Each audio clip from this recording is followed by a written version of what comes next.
keyakinan kelas.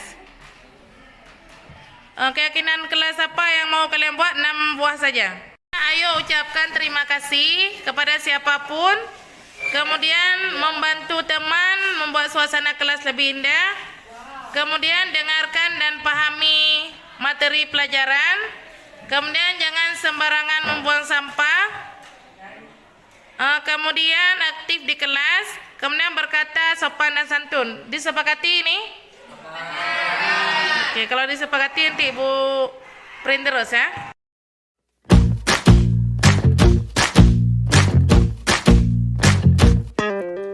Kita bisa bersama mengubah dunia. Percaya pada diri demi cita-cita. Belajar, bergerak, bermakna.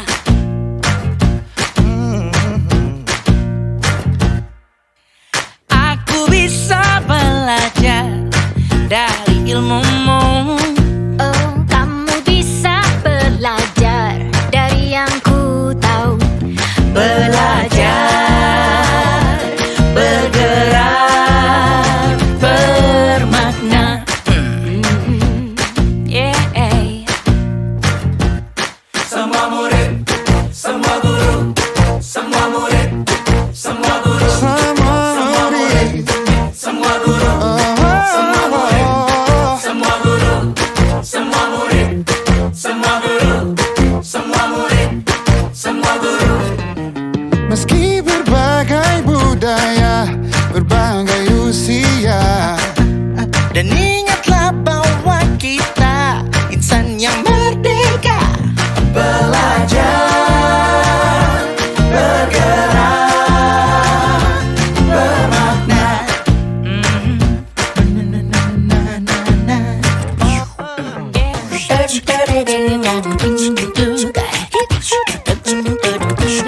Semua murid, semua guru, semua murid, semua guru, semua murid, semua guru, semua murid, semua guru, semua murid, semua guru, semua murid, semua guru, semua murid, semua guru, semua murid, semua guru, semua murid, semua guru, semua murid, semua guru. Belajar, bergerak, semua murid, semua guru.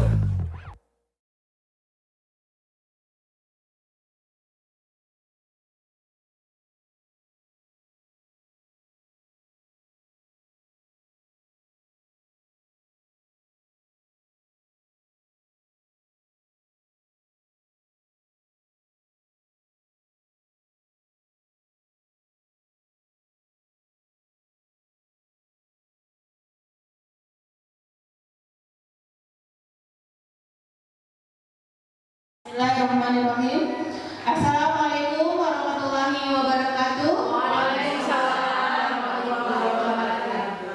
Alhamdulillah, hari ini kita diberi kesempatan oleh Allah untuk bisa hadir di ruangan yang kita cintai ini. Tak lupa salawat dan salam untuk Nabi besar Muhammad Sallallahu Alaihi Wasallam yang telah membawa kita dari alam kebodohan ke alam berilmu pengetahuan yang kita rasakan seperti saat ini.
1.4, diseminasi ini sebenarnya seperti Bu Kepala bilang tadi, lebih ke sharing, membagi informasi. Jadi dari guru penggerak membagi, calon-calon guru penggerak membagi informasi kepada rekan-rekan sejawat, kemudian dan pihak-pihak lain di sekolah yang berkepentingan di kegiatan diseminasi seperti tersebut. Jadi ini modul 1.4, namanya budaya positif.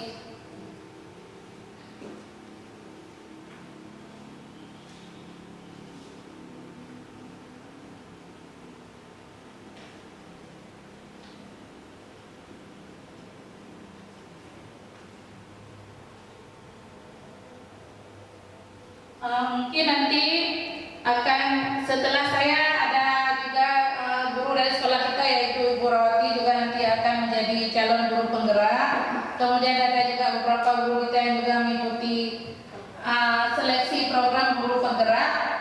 Semoga nanti lulus, mungkin juga akan mengikuti kegiatan seperti ini juga. Jadi untuk menjadi guru penggerak jangan dipikirkan susahnya, tidak sesulit itu. Tidak sesulit itu tugas-tugasnya, kemudian waktunya kalau bisa dibagi dengan baik sebenarnya tidak sesulit itu. Tapi memang kita harus mengorbankan sedikit waktu kita. Cuman kalau kita kerjakan seperti saya bilang tadi, kalau waktunya dibagi dengan benar, nampaknya tidak akan tidak akan bermasalah. Cuman masalahnya dengan paling nanti dengan jadwal yang sudah kita punya.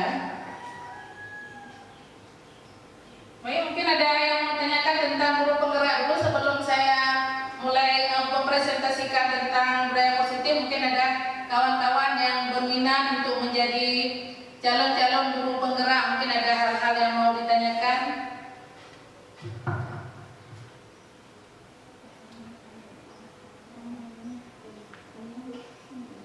Ada kawan-kawan? Oke, baik, silakan Rahmi. Assalamualaikum warahmatullahi wabarakatuh. Yang ingin saya tanyakan, jadi kalau misalnya kita sudah menjadi guru penggerak, sudah berhasil mengikuti tahap-tahapnya, kemudian ke depannya kita bagaimana? Akan jadi apa? Apakah tetap menjadi guru dengan ada sertifikat tertentu, ataukah menjadi kepala sekolah, atau bagaimana? Sekian, terima kasih. Terima kasih kepada Ibu Rahmi. Sependengaran kami, kalau guru penggerak memang orientasinya banyak ya. Namanya guru penggerak. Jadi penggerak itu kalau dalam guru penggerak ada motto namanya bergerak menggerakkan. Jadi ada bergerak menggerakkan. Jadi kita bergerak dulu, kemudian menggerakkan guru-guru yang lain, terutama guru-guru kan. Tapi nanti seluruh orang-orang yang terlibat di dalam pendidikan, terutama di sekolah itu juga harus digerakkan. Jadi bukan hanya teman-teman sejawat guru, tapi juga masyarakat, kemudian wali murid, kemudian juga komite, siapapun yang terlibat di sekolah kita itu nanti tugas guru penggerak untuk menggerakkan. Kemudian memang ada selentingan katanya guru penggerak memang bisa menjadi kepala sekolah, tapi itu kalau mau. Tapi namanya guru penggerak. Kalau saya pribadi, saya mungkin tidak berminat menjadi kepala sekolah. Saya cuma belajar. Motivasi awalnya itu karena selama pandemi ini saya merasa jauh sekali tertinggal. Jadi seperti orang sudah belajar macam-macam, sudah pandai Canva, kemudian saya dah nggak tahu lagi kemana Canva tersebut. Kemudian mata pelajaran materi-materi saya juga sangat-sangat tertinggal. Kemudian public speaking saya juga sangat tidak bagus ya. Alhamdulillah selama mengikuti guru penggerak ada peningkatan sedikit, terutama di bidang public speaking karena sering berbicara. Kalau dalam guru penggerak itu dalam pendidikannya itu sering berbicara, arti kan pada saat belajar dari pendapat kita, kemudian kita mempresentasikan misalnya modul 1 nanti kita presentasikan, nanti menjawab pertanyaan, jadi sering-sering seperti itu. Jadi public speaking yang sering terasa, alhamdulillah adalah sedikit perubahan daripada dahulu-dahulu. Saya rasakan walaupun masih modul 1, kami masih modul 1. Dalam guru penggerak itu ada 3 modul, jadi modul 1, modul 2, modul 3. Kemudian modul 1 itu dibagi lagi. Modul 1.1, 1.2, dan 1.3 dan 1.4. Nanti di akhir modul seperti ini ada aksi nyata. Jadi yang diperlukan sekali dalam guru penggerak ini bukan hanya bergerak sendiri, karena tentu saja kita tidak mampu bergerak sendiri. Jadi harus menggerakkan, harus mampu menggerakkan orang lain.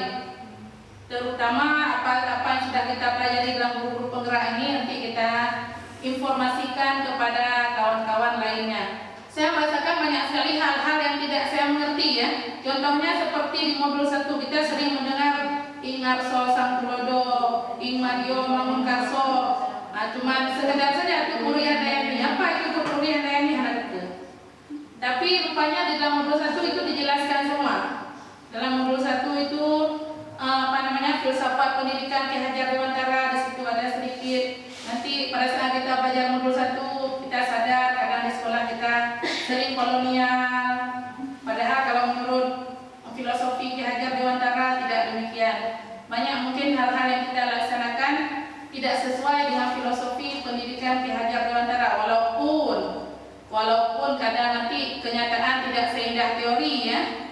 Setidaknya adalah sedikit perubahan. Nanti ketika modul 1.2 ada peran guru apa saja, terutama guru penggerak. Kemudian modul 1.4 seperti ini ada budaya positif. Jadi modul itu bertingkat ya.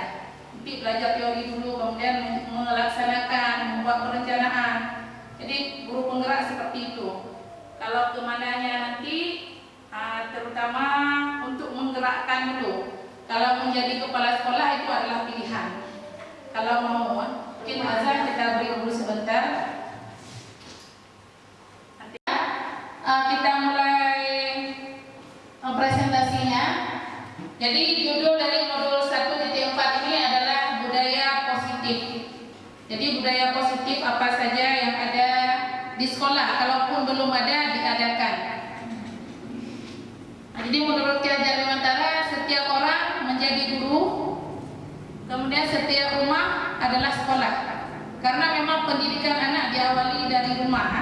Kalau menurut Ki Hajar Dewantara, mungkin kalau ada yang buka modul di PMM, aplikasi Merdeka Mengajar, modul 1 PMM itu juga tentang filosofi Ki Hajar Dewantara. Jadi kalau menurut Ki Hajar Dewantara, anak-anak itu sesuai dengan kodrat alam dan kodrat zamannya. Jadi masing-masing anak itu berbeda. Kita guru harus mengerti bahwa anak itu berbeda. Katanya kalau petani, misalnya mereka menanam kacang tanah, menanam padi, kemudian menanam kacang panjang. Setiap dari tanaman tersebut tadi mereka tidak bisa disamakan.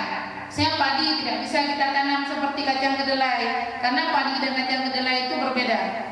Kalau tidak kita bedakan, kita sama-samakan padi dan kacang kedelai, mereka itu tidak akan tumbuh dengan sempurna. Begitu juga dengan anak-anak kita. Jadi perlu sekali kita melihat perbedaan pada anak. Seperti misalnya saya mengajar mata pelajaran kimia, saya itu harus sadar kalau tidak semua anak itu akan mampu mengerti mata pelajaran kimia. Jadi kalau kita tidak menyadari bahwa setiap anak itu berbeda, misalnya seperti tadi ada seperti anak kita Eka, dia mampu sekali dalam bidang olahraga, tapi mungkin kalau dalam pelajaran kimia agak bukan tidak mampu, tapi mungkin kurang keminatnya sedikit sehingga nilai belajarnya juga kurang. Jadi itu tidak bisa juga kita pandang sebelah mata, karena seperti Ki Hajar Dewantara bilang tadi bahwa setiap anak itu berbeda. Mereka sesuai dengan kodrat alam dan kodrat zamannya. Jadi tinggal di mana, kemudian keadaan keluarga bagaimana, ekonomi bagaimana, itu akan mempengaruhi dari si anak tersebut. Jadi penting sekali menyadari bahwa anak-anak itu sangat berbeda. Kemudian budaya positif ini. Jadi budaya positif itu merupakan suatu pembiasaan yang bernilai positif. Seperti kegiatan yang kita lakukan belakangan ini, kita membuat kegiatan pagi, hari Selasa kita membaca Asmaul Husna, kemudian hari Rabu kita membuat tahsin Al-Quran, Kamis ada gotong royong, kemudian hari Sabtu kita buat senam. Itu termasuk budaya positif. Jadi yang bernilai positif bukan hanya bagi siswa, tetapi juga bagi guru, bagi sekolah terutama. Karena kalau siswa baik, guru baik, sekolah pun akan Jadi budaya positif itu dibiasakan di lingkungan sekolah. Misalnya kalau seperti ada sekolah-sekolah yang membuat kegiatan pagi itu bersalam-salaman dengan guru dulu, begitu sampai di sekolah kemudian ada namanya senyum, sapa, salam, ada 3S. Jadi ada kegiatan senyum, sapa, kemudian bersalaman dengan guru, bersalaman juga dengan kawan-kawannya ketika berjumpa. Jadi macam-macam di sekolah diterapkan. Budaya positif ini bermacam-macam. Budaya positif ini tidak akan terbentuk tanpa adanya disiplin positif. Jadi ada disiplin positif, ada disiplin negatif juga. Kalau disiplin positif itu biasanya berasal dari diri sendiri. Tapi kalau disiplin negatif itu bisa berasal dari ketakutan-ketakutan. Misalnya ketakutan akan hukuman, ketakutan akan sanksi, macam-macam. Bisa ada penurunan nilai, macam-macam. Nah, kemudian ada teori kontrol. Kalau menurut Dr. William Glasser dalam kontrol teori, bahwa manusia itu sebenarnya mengendalikan dirinya sendiri. Manusia sebenarnya itu tidak dikendalikan orang lain. Manusia itu dia mengendalikan diri sendiri. Kalau dia sedang dikendalikan oleh orang lain, berarti ia sedang mau dikontrol. Dan manusia itu tidak selamanya mau dikontrol. Misalnya anak-anak kita kontrol dengan hukuman misalnya. Ini kalau tidak mengerjakan PR, lari keliling lapangan misalnya. Tapi pada suatu saat, kalau mereka tidak lagi mau dikontrol, mereka akan memberontak. Itu menurut teori kontrol dari Dr. William Glasser. Jadi kita sebenarnya mau mampu mengontrol orang lain itu karena orang lain mau dikontrol. Jadi ketika orang lain itu tidak mau dikontrol, kita tidak akan mampu mengontrol orang tersebut. Kemudian ada lagi menurut Stephen R. Covey, ini lebih luas. Jadi katanya kalau kita mau membuat kemajuan, pertama-tama kita merubah diri kita, merubah sikap, merubah kebiasaan diri. Itu kalau mau membuat suatu kemajuan yang sedikit-sedikit. Tapi kalau mau membuat kemajuan yang besar, itu acuan kita yang harus kita rubah. Seperti orang bilang, ada yang mau merubah cuma sampai desa saja, tapi ada orang yang mau mengubah satu kabupaten, ada lagi orang yang akan merubah satu provinsi, ada orang yang ingin merubah satu negara, tapi ada juga orang yang akan merubah satu dunia. Ada misalnya orang membuat berbagai macam teknologi seperti sekarang media sosial, itu bahkan bisa merubah bukan hanya satu kampung ataupun satu kabupaten. Mereka bisa mengubah seluruh dunia, bisa membuat kebiasaan-kebiasaan. Seringnya bukan kebiasaan baik ya, kadang-kadang kebiasaan tidak baik. Nah ini yang mungkin perlu sekali kita ketahui. Saya sebelum belajar modul 1.4 ini saya juga tidak mengerti bahwa tidak mampu mengontrol orang lain, tapi karena orang lain kita kontrol orang lain karena sedang mau dikontrol. Karena sebagai guru kita kan sering ambil itu, mereka ambil. Kita menganggap itu mereka sedang kita kontrol kan? Padahal itu mereka sedang kita kontrol karena sedang mau dikontrol. Nah ini dia miskonsepsi tentang kontrol. Yang pertama, ilusi mengontrol murid. Jadi ketika kita mengontrol murid kita, sebenarnya itu adalah ilusi. Kenapa dibilang ilusi? Ilusi itu sesuatu yang seperti mimpi ya. Kadang kita bilang mereka sudah kita kontrol, tapi lihatlah ketika kita tidak ada. Ketika tidak ada, mereka tidak mampu. Berarti itu ilusi kita mengontrol murid. Hanya berlaku jika kita ada di depan mereka. Itu belum menjadi karakter. Kalau itu belum menjadi karakter, berarti itu masih sebagai ilusi. Ilusi saja mereka. Kita kontrol misalnya menyapu, rajin menyiram bunga. Itu kalau kita berdiri sebagai mandor di depan. Begitu mandornya hilang, dengan pekerja pun menghilang. Berarti itu kita masih ilusi ya, belum mampu mengontrol. Kemudian ilusi bahwa semua penguatan efektif itu bermanfaat. Ada penguatan-penguatan seperti bujukan, buatlah PR. Kadang-kadang kita pikir dengan membujuk, dengan mereka sudah mau melakukan, tetapi itu menjadi enggak karakter.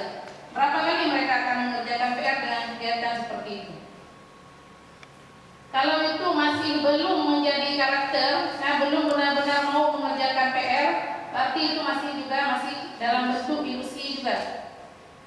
Kemudian ilusi bahwa kritik dan membuat orang lain merasa bersalah itu dapat menguatkan karakter. Kita kan sering bilang misalnya, ini saya misalnya, Habib menghadap DPR, tidak mengerjakan PR, tidak mengerjakan PR, apakah itu baik untuk Anda? Nah, kan sering seperti itu, nanti kita buat seolah-olah mereka sudah sangat bersalah karena tidak mengerjakan PR.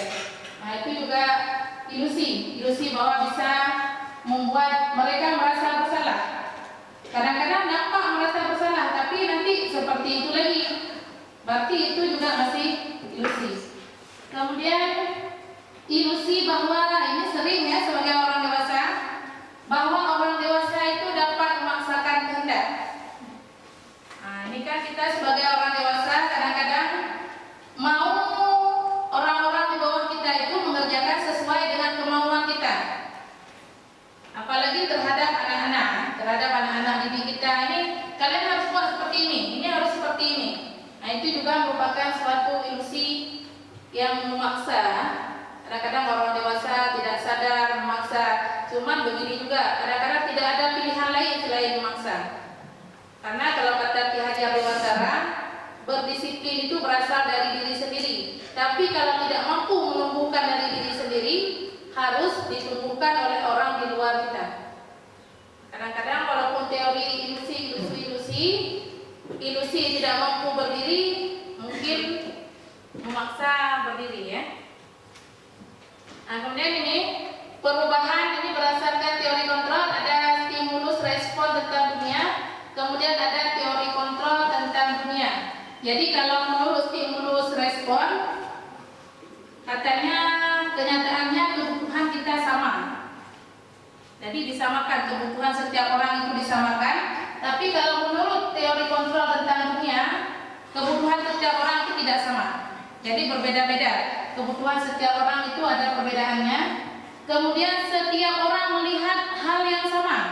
Tapi kalau menurut teori kontrol tidak, setiap orang itu tidak melihat hal yang sama. Gambarannya berbeda-beda. Kemudian dalam stimulus respon tentang dunia ini, lebih dia memandang menang-menang, menang kalah kan? Jadi kalau ada orang yang menang, ada orang lain yang dikalahkan. Seperti misalnya kita memaksa siswa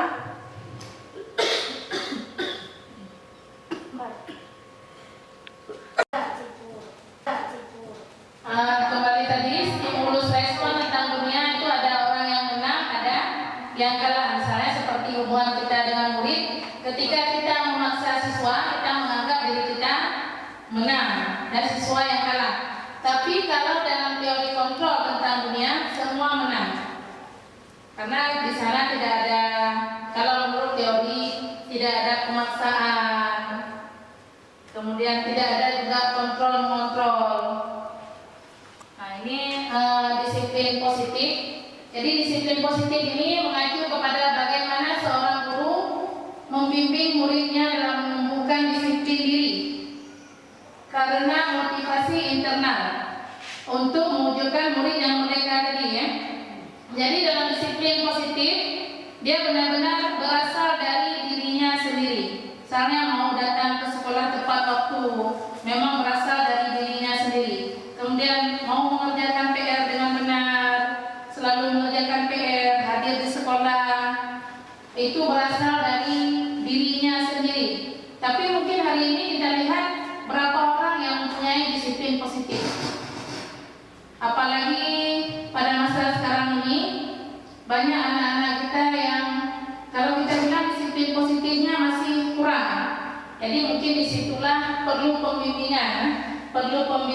Kalau tidak mampu menumbuhkan disiplin pada dirinya sendiri, tidak mempunyai disiplin, tidak mempunyai motivasi internal, dia dibutuhkan motivasi eksternal, terutama dari orang tua di rumah, kemudian dari kita guru-gurunya.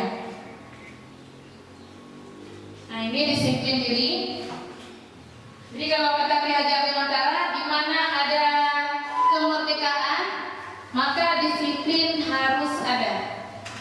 Harus ada, bahkan harus kuat. Bukan hanya sekedar disiplin, tetapi harus kuat. Disiplin ini sangat penting. Oke, kalau kita lihat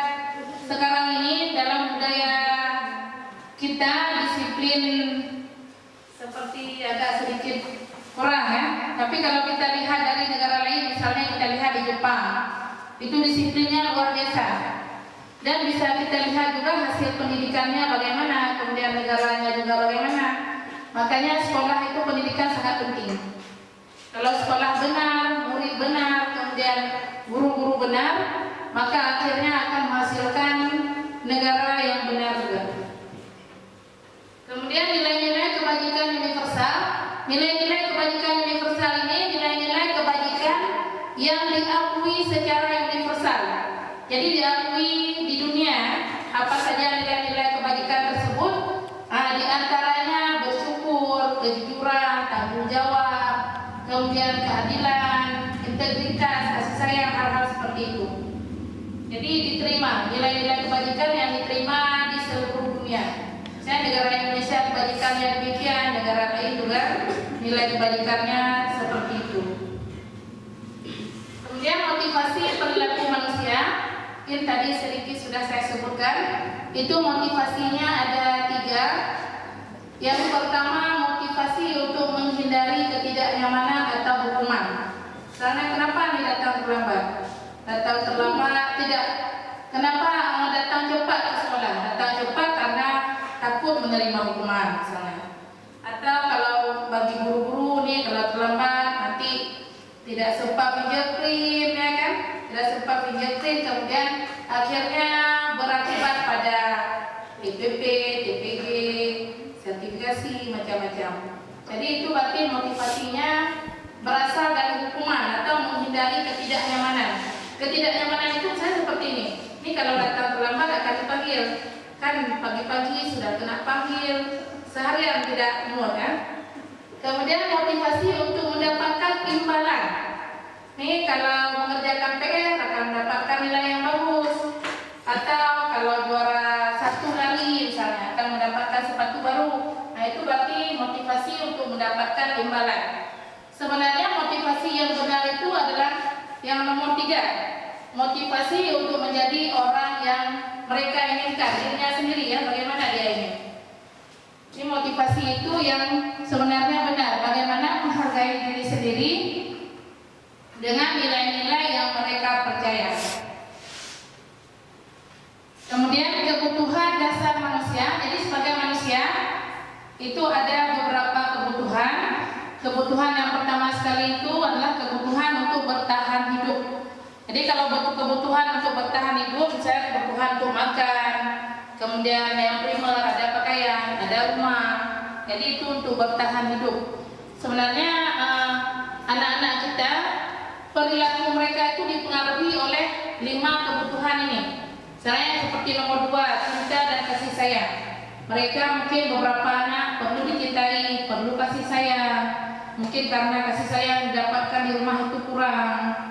Kemudian yang ketiga itu kebebasan. Misalnya ada anak yang bilang seperti ini, alah belajar hari ini boring. Berarti dia perlu kebebasan. Kan apalagi kalau anak-anak TK, nih kalau terus-terusan menulis jadi bosan. Mereka maunya bermain, berarti dia mau kebebasan. Kemudian keempat itu kesenangan. Manusia juga perlu kesenangan. Kita tidak selalu belajar, adalah bersenang-senang sedikit. Makanya anak-anak kalau sudah senang-senang kita lihat sudah agak-agak siang, senangkan sedikit, ada tertawa-tertawa di kelas supaya tidak terlalu bosan. Kemudian yang kelima itu kekuasaan. Itu kekuasaan mungkin tidak semua orang yang ini, tapi ada kita ingin menguasai orang lain. Misalnya ada yang menjadi ketua kelas, kemudian kalau berkawan harus dengarkan pendapat kita, itu berarti menginginkan kekuasaan. Kemudian ini posisi kontrol restitusi. Terus terang, saya dulunya tidak mendengarkan tentang restitusi ini. Belum mendengar tentang restitusi sebelum mengikuti pendidikan guru penggerak. Pada saat dijelaskan oleh fasilitator restitusi harus baca dulu modul. Apa itu restitusi? Jadi restitusi ini proses kolaboratif. Artinya di situ ada kolaborasi antara guru dan murid. Jadi bukan hanya guru saja. Jadi dalam restitusi itu ada antara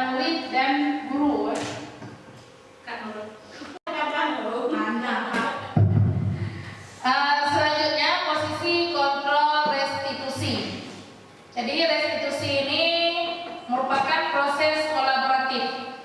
Jadi dalam menyelesaikan permasalahan, jadi ada restitusi namanya. Restitusi ini berbeda dengan hukuman. Jadi dalam restitusi itu untuk menebus kesalahan, katanya untuk menebus kesalahan, tapi ada belajar dari kesalahan tersebut. Kemudian bedanya lagi, restitusi ini dapat memperbaiki hubungan. Kemudian merupakan suatu tawaran, bukan paksaan. Kemudian di dalam restitusi juga melihat ke dalam diri, kemudian melihat lagi yang tadi kebutuhan dasar manusia. Jadi semua dalam restitusi ini diperhatikan. Saya juga dalam restitusi ini masih baru, masih gara-gara ikut pendidikan guru penggerak ini, baru mengetahui tentang restitusi ini. Kalau dulu tidak tahu pun bahwa ada yang namanya restitusi, karena mungkin itu tadi kurang belajar, kurang membaca, kemudian sibuk dengan diri sendiri, ya sudah yang lain ditinggalkan. Nah, ini ada segitiga restitusi. Jadi yang pertama itu kalau dalam segitiga restitusi itu ada menanyakan keyakinan. Kemudian ada validasi tindakan yang salah, ada menstabilkan identitas. Dalam melakukan restitusi biasanya kita lakukan ini dulu, menstabilkan identitas dulu. Jadi misalnya anak-anak salahnya apa? Mereka seperti tidak memasukkan baju ke dalam atau memakai sepatu yang warna putih atau bahkan memakai sendal, itu kita harus stabilkan dulu identitasnya. Kita harus tanyakan dulu kenapa misalnya memakai sepatu berwarna putih, kemudian bahwa kesalahan itu juga dilakukan juga oleh orang lain. Ini adalah sedikit-sedikit penjelasan seperti itu. Bukan kita lihat mereka pakai sepatu warna putih, kita ambil sepatunya, atau ada yang lebih ekstrim itu yang pernah dilakukan oleh seorang guru yang ada dijelaskan oleh guru penggerak. Jadi mereka langsung membiarkan anak tersebut berjalan seharian tidak menggunakan alas kaki. Itu ada dilakukan seperti itu. Itu bukan restitusi. Tanpa menanyakan, Jadi tanpa menanyakan apapun, tidak menstabilkan identitasnya, tiba-tiba langsung memberikan hukuman. Kemudian setelah kita stabilkan identitasnya, kita validasi dulu tindakan salahnya. Dia harus tahu dulu dia salahnya di mana. Jangan maksudnya kadang-kadang kan anak ada seperti ini. Apa ya salah saya kok dihukum? Kadang-kadang kurang tahu diri ya, makanya perlu sekali validasi tindakan yang salah. Dia tahu dulu salahnya di mana. Jangan tiba-tiba dia pikir kena hukuman. Kita pikirnya udah tahu salahnya di mana. Kadang-kadang seperti yang tadi, anak-anak itu berbeda dengan kita. Kita pikir dia sudah mengerti, rupanya dia belum kuningan, belum tahu apa-apa. Jadi perlu sekali kita validasi dulu tindakan salahnya apa. Kemudian yang terakhir baru menanyakan keyakinan.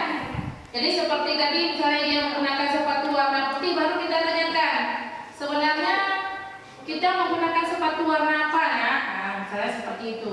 Kan dia bilang, oh sepatu warna hitam. Oh, berarti dia tahu bahwa dia salah dan seharusnya seperti apa. Jadi seperti itu kira-kira restitusi. Tidak langsung mengambil tindakan. Jadi ada kita stabilkan dulu identitas dia. Kemudian kita harus validkan dulu salahnya di mana. Kemudian keyakinan kelas yang seharusnya bagaimana? Keyakinan di sekolah bagaimana? Peraturan yang benar itu bagaimana? Cuma kalau dalam restitusi itu sebenarnya tidak disebut peraturan ya? Karena kalau peraturan itu kalau menurut modul 1.4 ini lebih berkonotasi negatif. Kalau peraturan itu lebih berada pada satu pihak. Peraturan itu dibuat oleh satu pihak. Nah, kemudian ini 5 posisi kontrol. Yang pertama itu ada posisi sebagai penghukum. Kalau penghukum ini dia memang agak keras. Penghukum itu agak keras, datang kenapa pakai sepatu hitam langsung hukuman. Itu penghukum. Tidak ada validasi, kemudian tidak ada keyakinan tadi, langsung dihukum. Kemudian yang kedua ada pembuat rasa bersalah. Kalau pembuat rasa bersalah biasanya suaranya lemah lembut, tapi kena di hati. Nah, itu pembuat rasa bersalah. Kamu nak kenapa kamu susahkan ibu? Selalu kamu seperti itu. Bahasanya lembut, tapi menyalahkan, ya, membuat seseorang itu bersalah.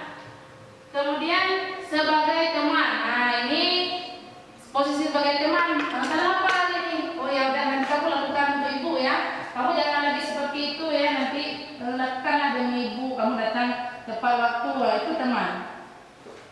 Kemudian ada pemantau. Nah, kalau pemantau ini dia mencatat segala hal yang pernah dilakukan oleh si anak ini. Dia memantau. Oh hari ini misalnya ini kesalahannya ini, besok kebaikannya ini. Jadi semua dia pantau. Yang terakhir itu ada posisi sebagai manajer. Nah, kalau di antara 5 posisi kontrol ini, yang 3 ini negatif. Yang 3 ini penghukum, pembuat rasa bersalah, dan teman ini dia termasuk negatif. Karena kalau penghukum itu kadang-kadang ketika kita buat menghancurkan mental anak. Kemudian kalau pembuat rasa bersalah ini walaupun lemah lembut, tapi akhir-akhir itu akan membuat mentalnya jatuh juga. Kemudian yang sebagai teman, tidak selamanya orang itu dapat kita bujuk-bujuk sebagai teman. Kalau kita tidak ada, mungkin dia tidak akan melaksanakan seperti demikian. Kalau pemantau ini masih bisa digunakan, masih ada data-datanya. Kemudian dia tidak mengambil tindakan langsung. Yang paling bagus ini sebagai manajer. Jadi kalau sebagai manajer kita menggunakan 3 restitusi tadi. Nah itu manajer. Jadi tanyakan dulu bagaimana, kemudian validasi, terakhir baru keyakinan kelasnya bagaimana. Nah ini ada keyakinan sekolah. Jadi kalau seperti saya bilang tadi, kalau dalam pendidikan guru penggerak, terutama modul 1.4, tidak ada yang namanya peraturan. Karena peraturan itu dibuat oleh satu pihak tanpa pihak lain ketahui dan harus diikuti oleh pihak lain tersebut. Kita kan sering peraturan kelas ini, peraturan sekolah. Tapi kalau dalam guru penggerak itu ada keyakinan sekolah. Keyakinan sekolah atau keyakinan kelas. Jadi di sini kalau keyakinan itu disepakati bersama. Kemudian setelah ada keyakinan, juga tidak dilaksanakan hukuman, tapi yang dilaksanakan adalah konsekuensi. Konsekuensi ini juga telah disepakati bersama. Dan keyakinan ini tidak banyak ada. Misalnya keyakinan seperti ini contohnya. Ini juga tugas yang saya buat. Misalnya paling banyak dia 6 saja, tidak banyak. Saya setiap anggota perlu beriman dan bertakwa pada Allah Subhanahu wa taala. Nanti konsekuensinya apa? Kalau tidak dilaksanakan, itu juga diputuskan bersama. Jadi tidak sepihak. Jadi semua diputuskan bersama. Kemudian setiap anggota kelas perlu bertanggung jawab. Tanggung jawabnya apa? Misalnya piket. Kalau tidak piket, bagaimana? Keyakinan tergantung mau dibuat seperti apa. Kalau keyakinan kelas harus disetujui oleh seluruh anggota kelas minimal. Kalau ada 70%, karena kita kadang-kadang tidak mampu menyatukan seluruh kepala. Terima kasih. Mungkin ada yang mau ditanyakan, dipersilakan.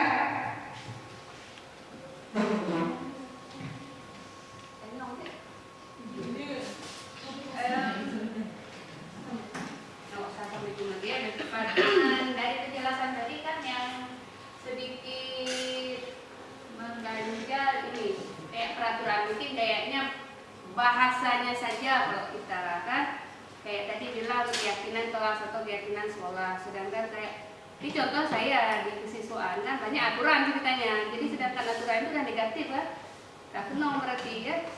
Nah jadi kalau misalnya kayak tadi kita bilang itu ilusi kan kata mereka, ilusi lah semua yang kita lakukan. Jadi cara kita untuk biar anak itu mau gimana?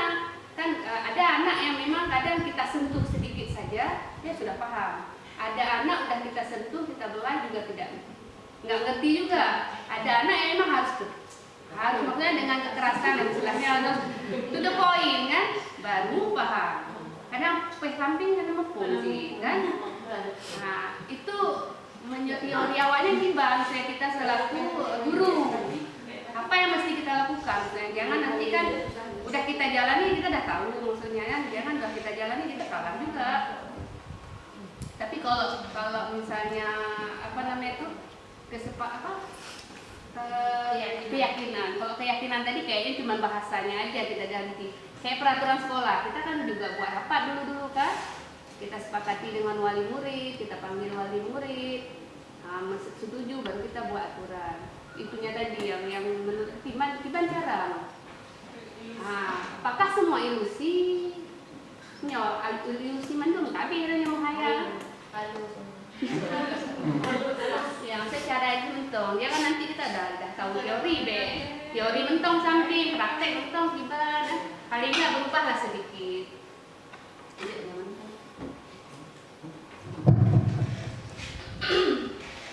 Baiklah, terima kasih kepada Ibu Sulastri dari Sona yang sudah menanyakan tadi. Memang kalau berhadapan dengan kenyataan, kadang-kadang suka-suka senang lah kita menjalankannya. Katanya ini ilusi, yang itu ilusi, positif kontrol ini negatif, yang itu yang positif. Yang pertama, kalau menurut saya sendiri, pertama kita jalankanlah sesuai ini dulu. Misalnya kita tanyakan dulu baik-baik sekali 2 kali ya. Kalau tidak jalan sekali 2 kali itu kita restitusi misalnya. Pertama kita restitusi dulu, validasi tindakannya, kita baik-baikin dulu, sesuailah dengan filosofi pendidikan Ki Hajar Dewantara yang telah kita pelajari tadi. Tapi kalau hal itu tidak mempan, karena kembali lagi setiap anak itu berbeda, seperti Bu Sona bilang tadi, ada anak-anak yang kadang memang tidak perlu direstitusi, tidak perlu juga dihukum, karena mereka sudah ada pada diri mereka sendiri, itu sudah terbentuk karakter. Mereka sudah ada disiplin positif yang motivasinya adalah motivasi internal dari dirinya. Misalnya kita sebutlah beberapa anak seperti siapa misalnya Dery Darmawan, misalnya dia akan datang ke sekolah dengan sendirinya, membuat PR dengan sendirinya. Lain lagi kalau misalnya tiba-tiba kita berjumpa dengan anak yang lain yang buat PR, harus kita bilang dulu kalau tidak buat PR, ini loh nanti kalau tidak buat PR, ini loh nanti kalau nggak buat, kalau tidak mencatat. Kadang-kadang kalau kita berhadapan dengan kenyataan yang seperti itu, lakukan baik-baik dulu, barang sekali, 2 kali, 3 kali lah kita bilang banyak. Kalau 3 kali tersebut tidak berhasil, kembali lagi kepada pendapat Ki Hajar Dewantara tadi. Kalau disiplin seseorang tidak tumbuh secara internal pada dirinya, maka perlu pihak lain untuk melakukan disiplin tersebut. Cuma juga harus dengan cara-cara yang baik juga. Misalnya kalaupun hukum, setidaknya tidak merusak mental anak. Dan kita juga harus tahu kebutuhan anak yang 5 tadi. Kita harus tahu juga karakter anak. Misalnya si A, dia memang agak berperasaan sedikit. Jangan kita sentuh perasaannya. Jangan kita samakan si A dengan si B. Kalau si B kadang-kadang kita hukum naik ke pohon pisang, oke, ada masalah. Besok dia masih oke lah, ada masalah. Tapi ada anak yang lain, kita hukum begini, dia tiba-tiba down, besoknya sudah tidak sekolah. Jadi dalam melaksanakan, walaupun tadi banyak ilusi-ilusi, melaksanakan itu kita harus pahami dulu karakter anak, pahami dulu kebutuhan anak. Mungkin kalau kita sebagai guru memahami karakter, memahami kebutuhan anak bukan sesuatu yang sangat-sangat sulit ya, karena setiap hari kita berjumpa dengan anak tersebut. Jadi kita harus tahu dulu bagaimana anak tersebut di rumah. Bisa nggak dia agak dikerasin sedikit? Karena ada anak lain lagi nanti tidak boleh dikatakan seperti ini.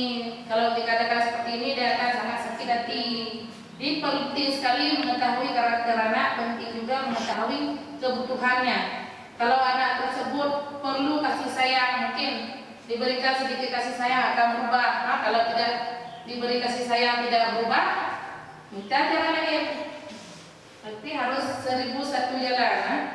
Ada jalan-jalan lain, walaupun ilusi-ilusi tadi. Kembali lagi, kadang-kadang teori tidak seindah kisah nyata.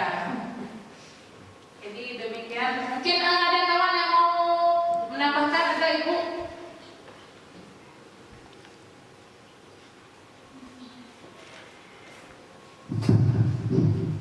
Mungkin kalau untuk tambahan dari saya, ada baiknya kalau kita itu membiasakan anak-anak ini memang disentuh dulu dari hatinya. Kalau memang dia tidak bisa melalui hati, baru kita bicarakan lagi dengan tingkat-tingkat yang lebih tinggi lagi. Bagaimana solusi untuk anak tersebut? Jangan langsung kita skakmat. Jadi kalau langsung kita skakmat, oh kamu nih anak nakal, itu tidak baik. Itu bukan sifat-sifat atau budaya baik tadi, budaya positif tadi, seperti melakukan sedikit pendekatan. Mungkin anak ini nakal ada penyebab.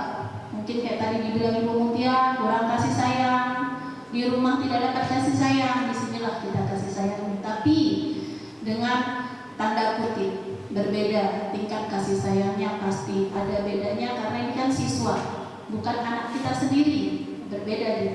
Jadi harapan saya budaya positif ini harus kita kembangkan di SMA Negeri 1 Panga. Mulai dari sekarang bolehlah kita memverifikasi dulu Bu ya, kesalahan anak kita itu apa. Jangan langsung kita menjatuhkan mentalnya. Itu harapan dari saya. Sekian, terima kasih. Assalamualaikum warahmatullahi wabarakatuh. Terima kasih kepada Ibu Ferti Sandra SPD. Ada lagi mungkin dari kawan-kawan yang mau menanyakan?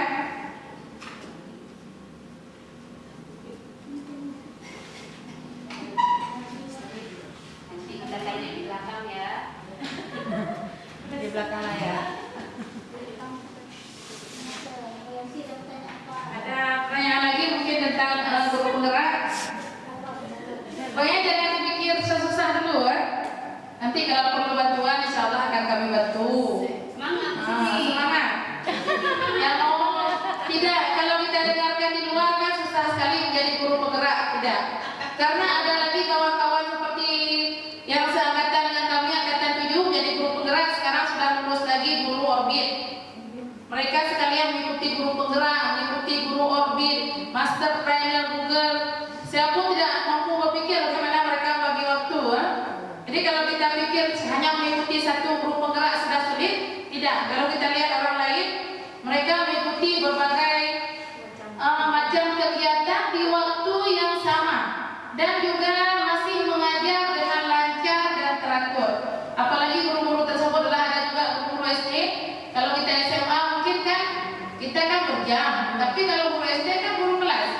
Mereka harus masuk setiap hari, bahkan dari pagi sampai siang, kemudian mengikuti berbagai macam kegiatan tersebut.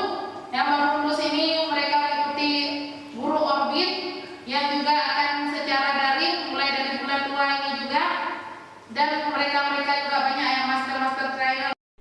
Kalau tidak ada lagi pertanyaan, mungkin hari ini kita cukupkan sampai di sini. Mungkin kalau ada nanti pertanyaan lain, misalnya seputar guru penggerak, misalnya perlu bantuan apa mengikuti guru penggerak, mungkin bisa dihubungi kami. Terima kasih sudah berhadir pada hari ini untuk kegiatan diseminasi ini. Mungkin sama-sama kita laksanakan di sekolah ini bagaimana budaya positif yang telah ada pada sekolah kita. Kalau yang tidak ada mungkin akan kita adakan. Ada pembaharuan saya lihat selama semester 2 ini sudah lebih baik. Semoga akan lebih baik lagi. Kita sama-sama juga berkontribusi kemudian berbuat baik untuk lebih maju ke depannya. Semoga anak-anak kita juga menjadi siswa-siswa yang berakhlak mulia, lebih baik juga. Dengan kita menjadi baik, anak-anak juga akan menjadi baik ya. Karena guru dan siswa adalah cerminan sekolah. Mungkin itu saja dari saya. Assalamualaikum warahmatullahi wabarakatuh. Kita mulai presentasinya. Jadi judul dari modul 1.4 ini adalah budaya positif. Jadi budaya positif apa saja yang ada di sekolah, kalaupun belum ada diadakan. Jadi menurut Ki Hajar Dewantara, setiap orang menjadi guru, kemudian setiap rumah adalah sekolah. Karena memang pendidikan anak diawali dari rumah.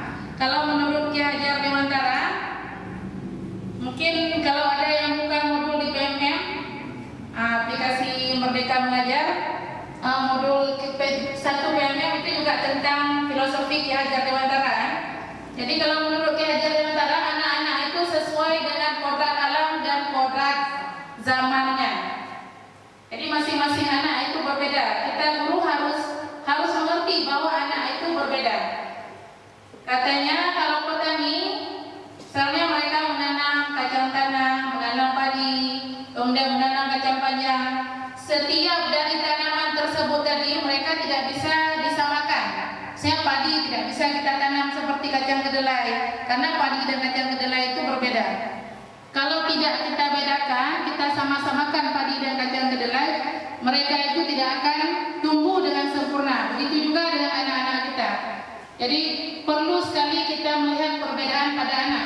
Seperti misalnya saya mengajar mata pelajaran kimia, saya itu harus sadar kalau tidak semua anak itu akan mampu mengerti mata pelajaran kimia.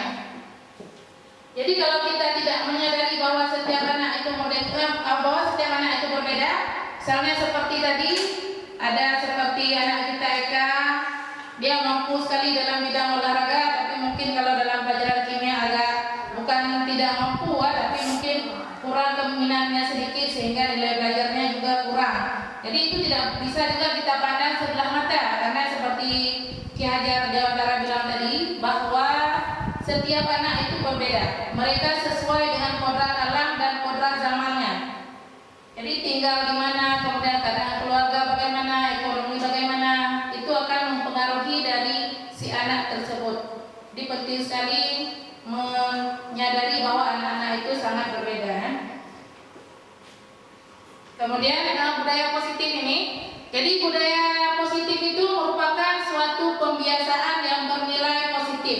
Seperti kegiatan yang kita lakukan belakangan ini, kita membuat kegiatan pagi, hari Selasa kita membaca Asmaul Husna, kemudian hari Rabu kita membuat tahsin Al-Quran, Kamis ada gotong royong, kemudian hari Sabtu kita buat senam. Nah, itu termasuk budaya positif. Jadi yang bernilai positif bukan hanya bagi siswa, tetapi juga bagi guru, bagi sekolah terutama.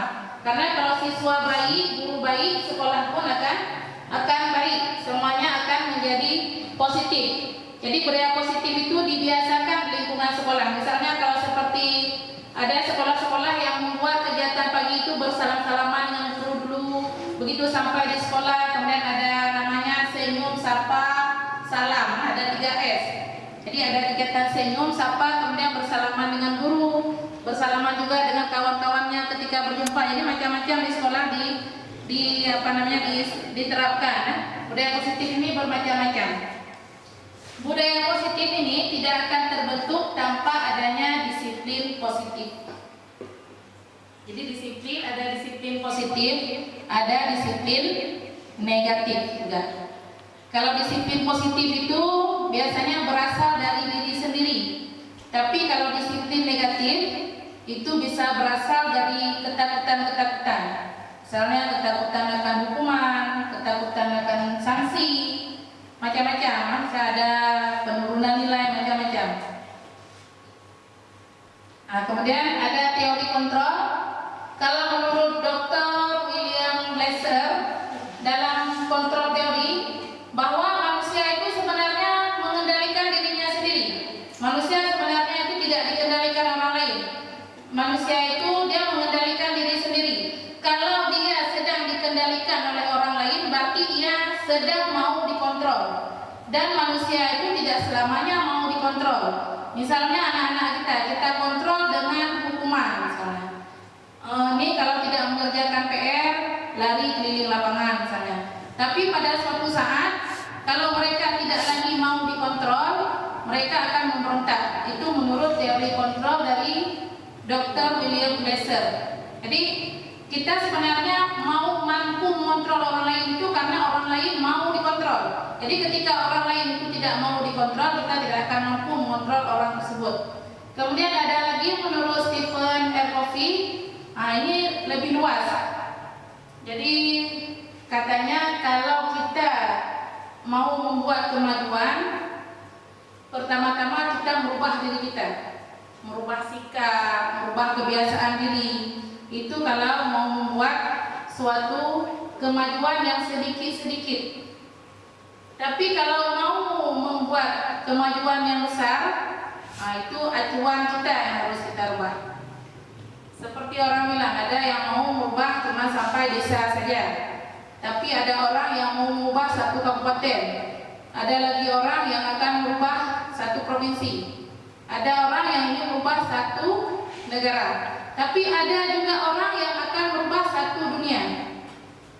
Ada misalnya orang membuat berbagai macam teknologi seperti sekarang media sosial, itu bahkan bisa merubah bukan hanya satu kampung ataupun satu kabupaten.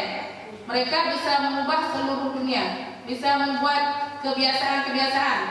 Seringnya bukan kebiasaan baik ya, kadang-kadang kebiasaan tidak baik. Nah, ini yang mungkin perlu sekali kita ketahui. Saya sebelum belajar modul 1.4 ini saya juga tidak mengerti bahwa tidak mampu mengontrol orang lain, tapi karena orang lain kita kontrol orang lain karena sedang mau dikontrol. Karena sebagai guru kita kan sering ambil itu, mereka ambil. Kita menganggap itu mereka sedang kita kontrol kan?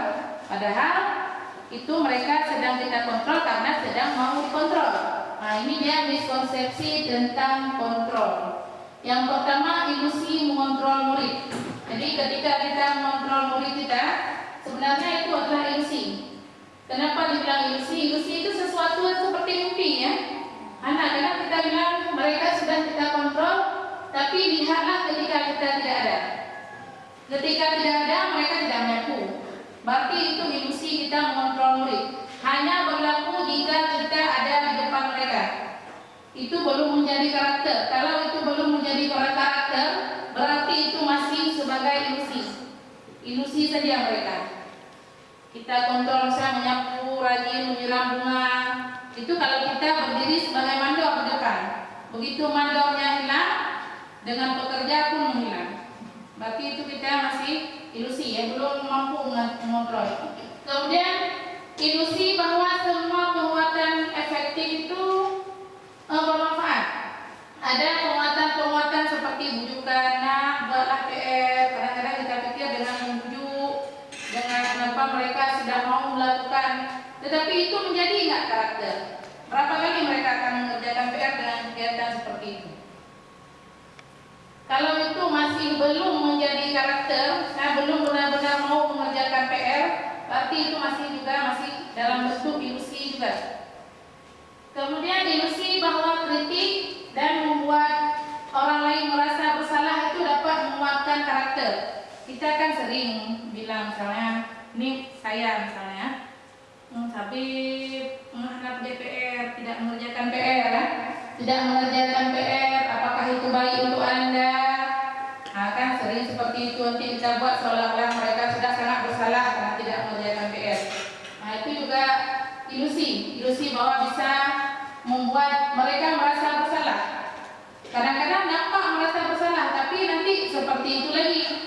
Berarti itu juga masih ilusi. Kemudian ilusi bahwa ini sering ya sebagai orang dewasa, bahwa orang dewasa itu dapat memaksakan kehendak. Nah, ini kan kita sebagai orang dewasa kadang-kadang mau orang-orang di bawah kita itu mengerjakan sesuai dengan kemauan kita. Apalagi terhadap anak-anak didik kita, ini kalian harus buat seperti ini harus seperti ini. Nah, itu juga merupakan suatu ilusi yang memaksa. Kadang-kadang orang dewasa tidak sadar memaksa. Cuman begini juga, kadang-kadang tidak ada pilihan lain selain memaksa. Karena kalau kata Ki Haji Abdul Basara, berdisiplin itu berasal dari diri sendiri. Tapi kalau tidak mampu menumbuhkan dari diri sendiri, harus ditumbuhkan oleh orang di luar kita. Kadang-kadang walaupun teori ilusi tidak mampu berdiri, mungkin memaksa berdiri ya. Nah, kemudian ini perubahan ini berdasarkan teori kontrol, ada stimulus respon tentang dunia, kemudian ada teori kontrol tentang dunia. Jadi kalau menurut stimulus respon, katanya kenyataannya kebutuhan kita sama. Jadi disamakan kebutuhan setiap orang itu disamakan. Tapi kalau menurut teori kontrol tentang dunia, kebutuhan setiap orang itu tidak sama. Jadi berbeda-beda. Kebutuhan setiap orang itu ada perbedaannya. Kemudian setiap orang melihat hal yang sama. Tapi kalau menurut teori kontrol tidak, setiap orang itu tidak melihat hal yang sama, gambarannya berbeda-beda. Kemudian dalam stimulus respon tentang dunia ini lebih dia memandang menang-menang, menang kalah kan? Jadi kalau ada orang yang menang, ada orang lain yang dikalahkan. Seperti misalnya kita memaksa siswa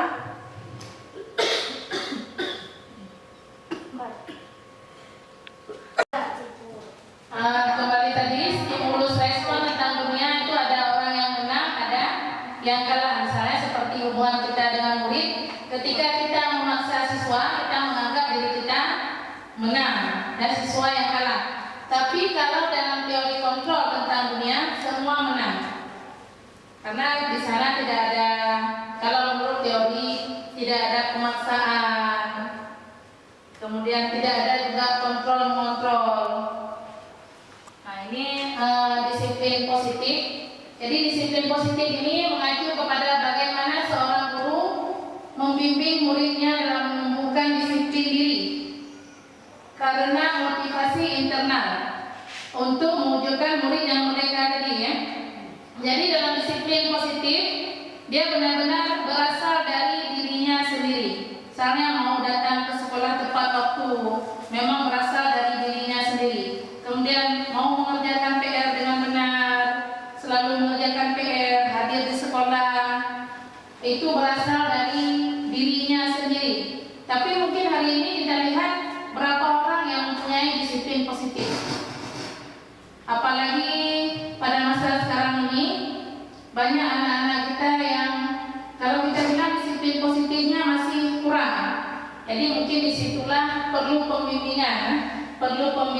Kalau tidak mampu menumbuhkan disiplin pada dirinya sendiri, tidak mempunyai disiplin, tidak mempunyai motivasi internal, dia dibutuhkan motivasi eksternal, terutama dari orang tua di rumah, kemudian dari kita guru-gurunya. Nah ini disiplin diri. Jadi kalau kata Ki Hajar Dewantara, di mana ada kemerdekaan, maka disiplin harus ada.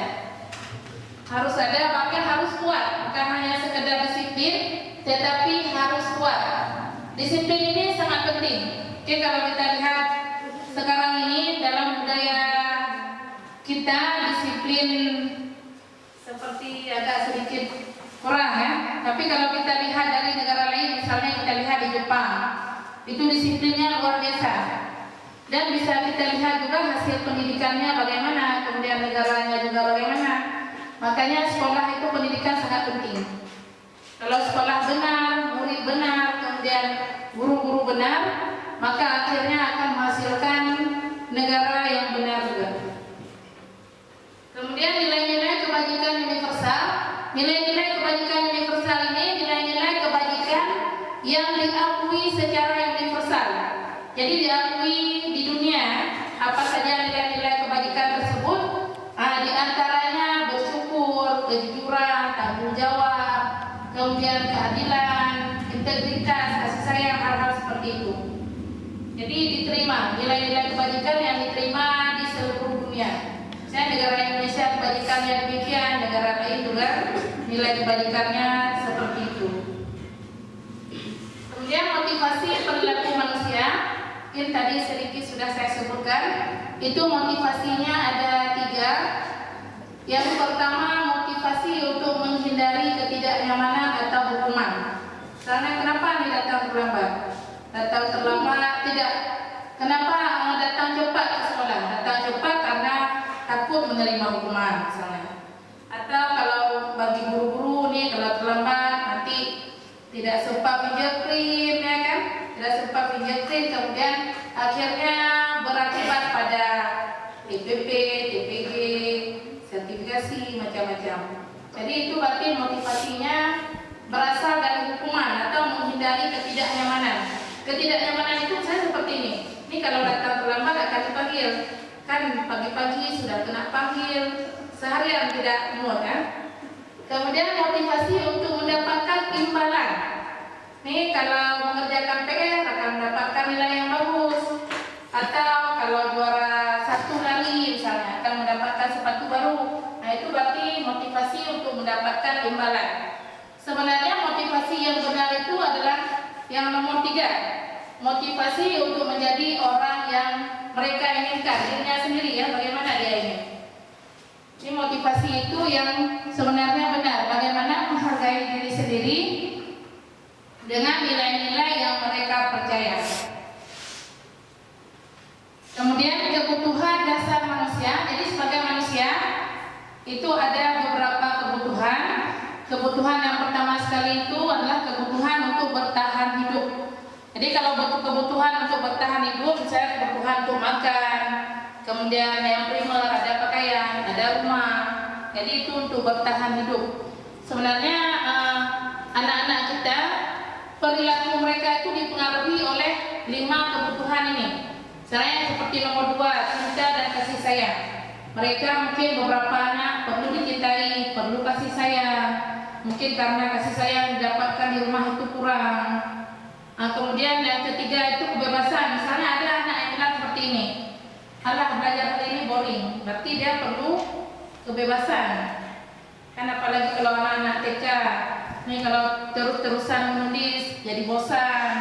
Mereka maunya bermain, berarti dia mau kebebasan. Kemudian keempat itu kesenangan. Manusia juga perlu kesenangan.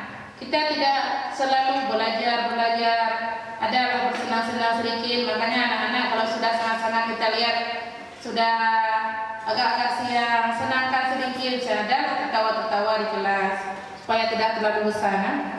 Kemudian yang kelima itu kekuasaan. Itu kekuasaan mungkin tidak semua orang yang ini, tapi ada kita ingin menguasai orang lain.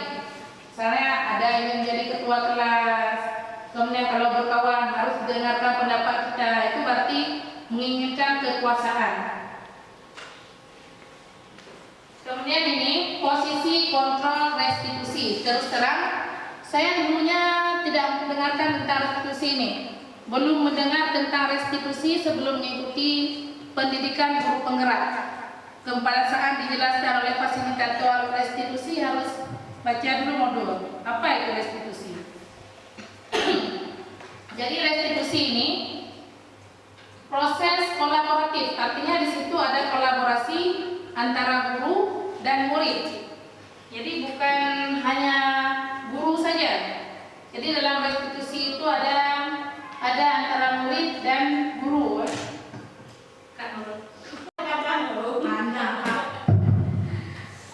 Selanjutnya posisi kontrol restitusi. Jadi restitusi ini merupakan proses kolaboratif. Jadi dalam menyelesaikan permasalahan, jadi ada restitusi namanya. Restitusi ini berbeda dengan hukuman. Jadi dalam restitusi itu untuk menebus kesalahan, katanya untuk menebus kesalahan, tapi ada belajar dari kesalahan tersebut. Kemudian bedanya lagi, restitusi ini dapat memperbaiki hubungan. Kemudian merupakan suatu tawaran, bukan paksaan. Kemudian di dalam restitusi juga melihat ke dalam diri. Kemudian melihat lagi yang tadi kebutuhan dasar manusia. Jadi semua dalam restitusi ini diperhatikan. Saya juga dalam restitusi ini masih baru, masih gara-gara ikut pendidikan guru penggerak ini, baru mengetahui tentang restitusi ini. Kalau dulu tidak tahu pun bahwa ada yang namanya restitusi. Karena mungkin itu tadi kurang belajar, kurang membaca, kemudian sibuk dengan diri sendiri, ya sudah yang lain ditinggalkan. Nah ini ada segitiga restitusi. Jadi yang pertama itu kalau dalam segitiga restitusi itu ada menanyakan keyakinan. Kemudian ada validasi tindakan yang salah, ada menstabilkan identitas. Dalam melakukan restitusi biasanya kita lakukan ini dulu, menstabilkan identitas dulu. Jadi misalnya anak-anak salahnya apa? Mereka seperti tidak memasukkan baju ke dalam, yang warna putih atau bahkan pakai sendal, itu kita harus stabilkan dulu identitasnya. Kita harus tanyakan dulu kenapa misalnya memakai sepatu berwarna putih, kemudian bahwa kesalahan itu juga dilakukan juga oleh orang lain. Ini adalah sedikit-sedikit penjelasan seperti itu. Bukan kita lihat mereka pakai sepatu warna putih, kita ambil sepatunya, atau ada yang lebih ekstrim itu yang pernah dilakukan oleh seorang guru yang ada dijelaskan dalam guru penggerak. Jadi mereka langsung membiarkan anak tersebut berjalan seharian tidak menggunakan alas kaki. Itu ada dilakukan seperti itu. Itu bukan restitusi. Tanpa menanyakan, Jadi tanpa menanyakan apapun, tidak menstabilkan identitasnya, tiba-tiba langsung memberikan hukuman. Kemudian setelah kita stabilkan identitasnya, kita validasi dulu tindakan salahnya. Dia harus tahu dulu dia salahnya di mana. Jangan misalnya kadang-kadang kan anak ada seperti ini. Apa ya salah saya kok dihukum? Kadang-kadang kurang tahu diri ya, makanya perlu sekali validasi tindakan yang salah. Dia tahu dulu salahnya di mana. Jangan tiba-tiba dia pikir kena hukuman. Kita pikir dia udah tahu salahnya di mana. Kadang-kadang seperti yang tadi, anak-anak itu berbeda dengan kita. Kita pikir dia sudah mengerti, rupanya dia belum pun ingat, belum tahu apa-apa. Jadi perlu sekali kita validasi dulu tindakan salahnya apa. Kemudian yang terakhir baru menanyakan keyakinan.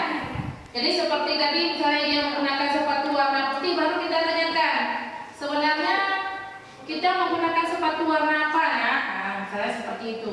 Kan dia bilang, oh sepatu warna hitam. Oh, berarti dia tahu bahwa dia salah dan seharusnya seperti apa. Jadi seperti itu kira-kira restitusi. Tidak langsung mengambil tindakan. Jadi ada kita stabilkan dulu identitas dia. Kemudian kita harus validkan dulu salahnya di mana. Kemudian keyakinan kelas yang seharusnya bagaimana. Keyakinan di sekolah bagaimana. Peraturan yang benar itu bagaimana. Cuma kalau dalam restitusi itu sebenarnya tidak disebut peraturan ya. Karena kalau peraturan itu, kalau menurut modul 1 di 4 ini lebih berkonotasi negatif. Kalau peraturan itu lebih berada pada satu pihak. Peraturan itu dibuat oleh satu pihak. Nah, kemudian ini 5 posisi kontrol. Yang pertama itu ada posisi sebagai penghukum. Kalau penghukum ini dia memang agak keras. Penghukum itu agak keras, datang kenapa pakai sepatu hitam langsung hukuman. Itu penghukum. Tidak ada validasi, kemudian tidak ada keyakinan tadi, langsung dihukum. Kemudian yang kedua ada pembuat rasa bersalah. Kalau pembuat rasa bersalah ini biasanya suaranya lemah lembut, tapi kena di hati. Nah, itu pembuat rasa bersalah. Kamu nak kenapa kamu susahkan ibu? Selalu kamu seperti itu. Bahasanya lembut, tapi menyalahkan ya, membuat seseorang itu bersalah. Kemudian sebagai teman. Nah, ini posisi sebagai teman. Masalah apa lagi nih? Oh ya udah, nanti kamu lakukan untuk ibu ya. Kamu jangan lagi seperti itu ya. Nanti lakukanlah demi ibu. Kamu datang tepat waktu. Wah, itu teman. Kemudian ada pemantau. Nah, kalau pemantau ini dia mencatat segala hal yang pernah dilakukan oleh si anak ini. Dia memantau. Oh, hari ini misalnya ini kesalahannya ini, besok kebaikannya ini. Jadi semua dia pantau. Yang terakhir itu ada posisi sebagai manajer.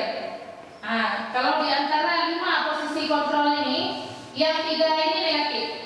Yang 3 ini penghukum, pembuat rasa bersalah, dan teman ini dia termasuk negatif. Karena kalau penghukum itu kadang-kadang ketika kita buat menghancurkan mental anak. Kemudian kalau pembuat rasa bersalah ini walaupun lemah lembut, tapi akhir-akhir itu akan membuat mentalnya jatuh juga. Kemudian yang sebagai teman, tidak selamanya orang itu dapat kita bujuk-bujuk sebagai teman. Kalau kita tidak ada, mungkin dia tidak akan melaksanakan seperti demikian. Kalau pemantau ini masih bisa digunakan, masih ada data-datanya. Kemudian dia tidak mengambil tindakan langsung. Yang paling bagus ini sebagai manajer. Jadi kalau sebagai manajer kita menggunakan segitiga restitusi tadi. Nah, itu manajer. Jadi tanyakan dulu bagaimana, kemudian validasi, terakhir baru keyakinan kelasnya bagaimana. Nah, ini ada keyakinan sekolah. Jadi kalau seperti saya bilang tadi, kalau dalam pendidikan guru penggerak, terutama modul 1 ITM 4, tidak ada yang namanya peraturan. Karena peraturan itu dibuat oleh satu pihak tanpa pihak lain ketahui dan harus diikuti oleh pihak lain tersebut. Kita kan sering peraturan kelas ini, peraturan sekolah. Tapi kalau dalam guru penggerak itu ada keyakinan sekolah. Keyakinan sekolah atau keyakinan kelas. Jadi di sini kalau keyakinan itu disepakati bersama. Kemudian setelah ada keyakinan juga tidak dilaksanakan hukuman, tapi yang dilaksanakan adalah konsekuensi. Konsekuensi ini juga telah disepakati bersama. Dan keyakinan ini tidak banyak ada. Misalnya keyakinan seperti ini contohnya. Ini juga tugas yang saya buat. Saya paling banyak ada 6 saja, tidak banyak. Saya setiap anggota perlu beriman dan bertakwa pada Allah Subhanahu wa taala. Nanti konsekuensinya apa? Kalau tidak dilaksanakan, itu juga diputuskan bersama. Jadi tidak sepihak. Jadi semua diputuskan bersama. Kemudian setiap anggota kelas perlu bertanggung jawab. Tanggung jawabnya apa? Misalnya piket, kalau tidak piket bagaimana? Keyakinan tergantung mau dibuat seperti apa. Kalau keyakinan kelas harus disetujui oleh seluruh anggota kelas minimal kalau ada 70%, karena kita kadang-kadang tidak mampu menyatukan seluruh kepala. Terima kasih. Mungkin ada yang mau ditanyakan, dipersilakan.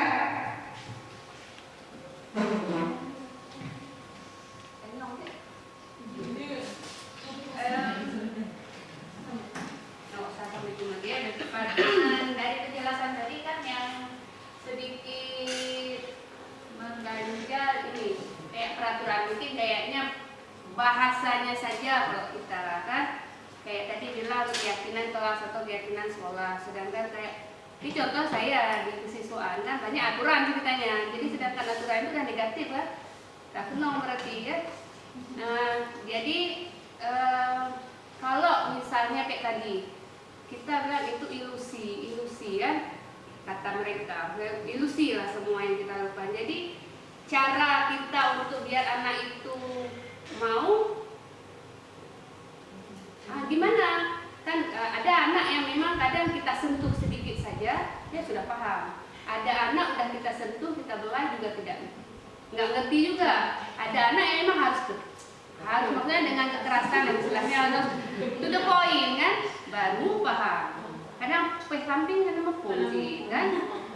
Nah itu teori awalnya sih bang, kita selaku guru apa yang mesti kita lakukan. Jangan nanti kan udah kita jalani kita udah tahu maksudnya kan, jangan udah kita jalani kita salah juga. Tapi kalau misalnya apa namanya itu keyakinan. Kalau keyakinan tadi kayaknya cuma bahasanya aja kita ganti. Kayak peraturan sekolah, kita kan juga buat rapat dulu kan. Kita sepakati dengan wali murid, kita panggil wali murid, setuju baru kita buat aturan. Itunya tadi yang menurut tiban cara. Apakah semua ilusi? Ilusi mendung tapi yang menghayal. Yang secara itu mentong, ya kan nanti kita dah tahu teori mentong samping, praktek mentong tiba, paling nggak berubahlah sedikit.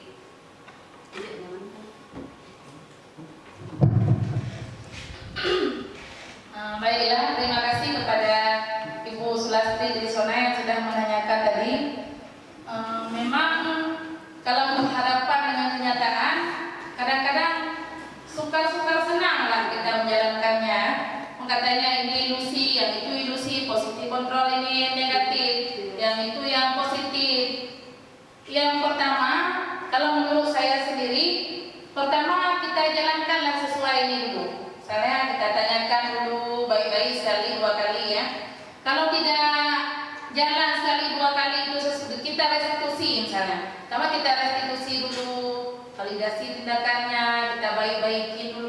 sesuailah dengan filosofi pendidikan Ki Hajar Dewantara yang telah kita pelajari tadi. Tapi kalau hal itu tidak mempan, karena kembali lagi setiap anak itu berbeda, seperti Bu Sona bilang tadi, ada anak-anak yang kadang memang tidak perlu direstitusi, tidak perlu juga dihukum, karena mereka sudah ada pada diri mereka sendiri, itu sudah terbentuk karakter, mereka sudah ada disiplin positif yang motivasinya adalah motivasi internal dari dirinya. Misalnya kita sebutlah beberapa anak seperti siapa, misalnya Dery Darmawan, misalnya dia akan datang ke sekolah dengan sendirinya, membuat PR dengan sendirinya.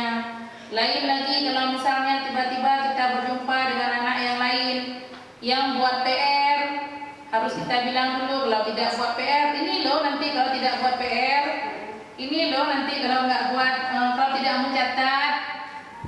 Kadang-kadang kalau kita berhadapan dengan kenyataan yang seperti itu, lakukan baik-baik dulu, barang sekali, 2 kali, 3 kali lah kita bilang banyak. Kalau 3 kali tersebut tidak berhasil, kembali lagi kepada pendapat Ki Hajar Dewantara tadi. Kalau disiplin seseorang tidak tumbuh secara internal pada dirinya, maka perlu pihak lain untuk melakukan disiplin tersebut. Cuman juga harus dengan cara-cara yang baik juga. Misalnya kalaupun hukum, setidaknya tidak merusak mental anak. Dan kita juga harus tahu kebutuhan anak yang 5 tadi. Kita harus tahu juga karakter anak. Misalnya si A, dia memang agak berperasaan sedikit, jangan kita sentuh perasaannya. Jangan kita samakan si A dengan si B. Kalau si B kadang-kadang kita hukum naik ke pohon pisang, oke, ada masalah, besok dia masih oke lah, ada masalah.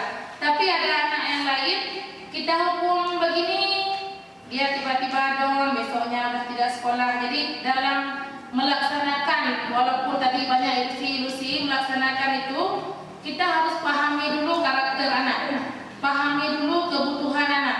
Mungkin kalau kita sebagai guru memahami karakter, memahami kebutuhan anak bukan sesuatu yang sangat-sangat sulit ya, karena setiap hari kita berjumpa dengan anak tersebut. Jadi kita harus tahu dulu bagaimana anak tersebut di rumah. Bisa nggak dia agak dikerasin sedikit, karena ada anak lain lagi nanti tidak boleh dikatakan seperti ini. Kalau dikatakan seperti ini dia akan sangat sakit hati. Jadi penting sekali mengetahui karakter anak, penting juga mengetahui kebutuhannya. Kalau anak tersebut perlu kasih sayang, mungkin diberikan sedikit kasih sayang akan berubah. Nah, kalau tidak diberi kasih sayang tidak berubah, minta jalan lain.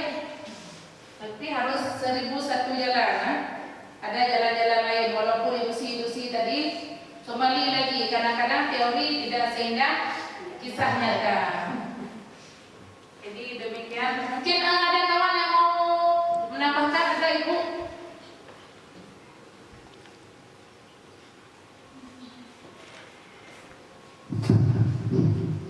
Mungkin kalau untuk tambahan dari saya, ada baiknya kalau kita itu membiasakan anak-anak ini memang disentuh dulu dari hatinya. Kalau memang dia tidak bisa melalui hati, baru kita bicarakan lagi dengan tingkat-tingkat yang lebih tinggi lagi. Bagaimana solusi untuk anak tersebut? Jangan langsung kita skakmat. Jadi kalau langsung kita skakmat, oh kamu nih anak nakal, itu tidak baik. Itu bukan sifat-sifat atau budaya baik tadi, budaya positif tadi, seperti melakukan sedikit pendekatan. Mungkin anak ini nakal ada penyebab. Mungkin kayak tadi dibilang Ibu Mutia, kurang kasih sayang, di rumah tidak dapat kasih sayang, disinilah kita kasih sayang. Tapi dengan tanda kutip berbeda tingkat kasih sayangnya, pasti ada bedanya karena ini kan siswa, bukan anak kita sendiri, berbeda dia. Jadi harapan saya budaya positif ini harus kita kembangkan di SMA Negeri 1 Panga. Mulai dari sekarang bolehlah kita memverifikasi dulu Bu ya, kesalahan anak kita itu apa. Jangan langsung kita menjatuhkan mentalnya. Itu harapan dari saya. Sekian, terima kasih. Assalamualaikum warahmatullahi wabarakatuh. Terima kasih kepada Ibu Ferti Sandra SPD. Ada lagi mungkin dari kawan-kawan yang mau menanyakan?